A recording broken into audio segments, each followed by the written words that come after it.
Australian National Health and Medical Research Council rated it a level A evidence. That is the scientific equivalent of basically saying that smoking causes lung cancer. Yo-yo and hello, my name is Lydia, and on today's episode of my 25-pound yo-yo, we will be talking about how the fat acceptance community takes real scientific information, then twists and contorts it to support their narrative.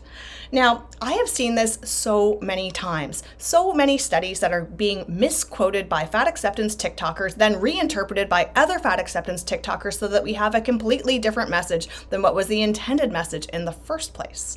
So I have quite the TikTok for you, and there is so much wrong with it. So why don't we get right into it, and we will follow the path of where the fat acceptance TikTokers are speaking from and what the actual source of the information was, and find out if the two are actually related at all. So without further ado, let's just get into it. Okay, I'm about to tell you something that is gonna blow your freaking mind. So imagine you're in the shower and your hair starts falling out, but it's more than normal. You don't really pay attention to it, but over the coming days and weeks, you start to notice more and more hair falling out. So you go to your doctor and they prescribe you this medication. The medication regrows all your hair back for a few weeks. After those few weeks though, you lose all the hair that you lost before, plus extra. Not only that, the medication damages all of your hair follicles semi-permanently. Ask yourself honestly, would you then blame yourself for the medication not working, then continue to take it in the hopes that it would change the next time, even if a health professional prescribed it to you? Of course you wouldn't, right? The same applies for dieting. Okay, so for those of you that are regular viewers of this channel, you know that I love analogies, but this analogy is garbage. Now, the first thing I'd like to address is hair loss considered bad in the same way that weight gain is considered to be bad? Because isn't the whole fat acceptance thing that you don't need to lose weight, so trying to lose weight in the first place would not be an incentive?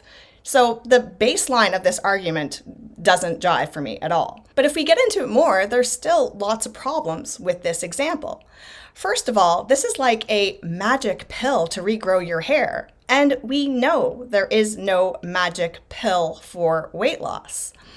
Also, they say that would you continue to take the pill even though your hair fell out after?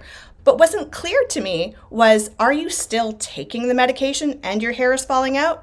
Because that's not how diets work. We regain the weight when we go off of the diet. So this analogy should have been when you stop taking the medication, your hair falls out. And when you restart taking the medication, your hair grows back, because that would be a closer relationship to what really happens with dieting.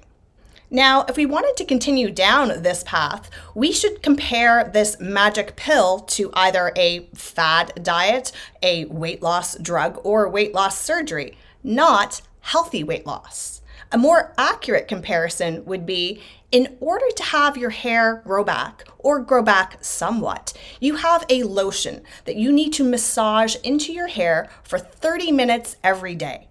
But the lotion, it smells like dirty gym socks. So it's an unpleasant thing that you have to do every day in order to get some of the hair growth back. Now, that would be a more comparable analogy of something that you can do without drugs, without anything extreme, but it's a long process. Could you dedicate the time and effort required to massage your hair for 20 minutes a day in order to preserve it? Now, that would be a comparison. But I am critiquing more than just their analogy, so let's continue. The relationship between dieting and gaining more weight back is so strong that an Australian National Health and Medical Research Council rated it a level A evidence. That is the scientific equivalent of basically saying that smoking causes lung cancer. Why do you continue to guilt and shame yourself for failing on diets when actually it's the diets that are failing you? If you really want to take care of your health and completely change your relationship with food and your body and live happily and healthily, then I would seriously advise that you start intuitive eating instead. That's not what the study said, and I will link it in the description. The study said that they strongly recommend a strategy to minimize weight regain and said that there was level A evidence that this was necessary. What that means is that After weight loss, unless you have a strategy for how you will maintain your weight, you will regain it.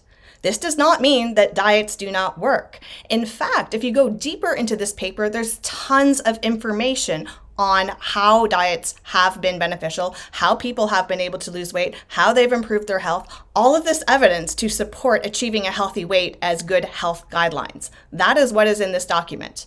However, if you don't want to read all 232 pages of this, Australia Health Direct also has a really nice short page on their website about dieting, weight loss, and avoiding fad diets.